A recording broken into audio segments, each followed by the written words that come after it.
4 مدل دسر تک نفره شیک و خوشمزه و البته بسیار راحت که برای مهمونی‌ها و تولدا عالیه و چیدمان میزتون هم خیلی قشنگ‌تر میکنه. سیوش کنید، مطمئنم پای ثابت میزای مهمونیتون میشه. اول من 6 تا از شات‌ها رو ژله ریختم، گذاشتم داخل یخچال تا ببنده.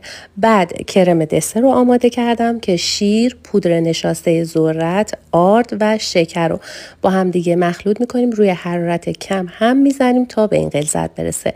بعد کره، خامه و وانیلو بهش اضافه میکنیم و هم میزنیم. وقتی کرممون کاملا یک دست شد، داخل 3 تا ظرف تقسیمش میکنیم. ظرف اولو چیزی نمیریزیم، یکی رو زعفرون، یکی هم پودر کاکائو میریزیم.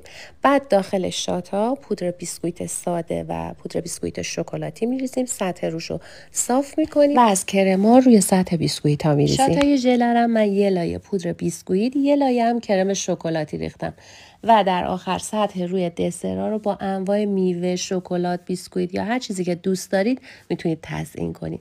4 مدل دسر جذاب و مغروم به صرفه خونگی پیشنهاد میکنم حتما امتحان کنید.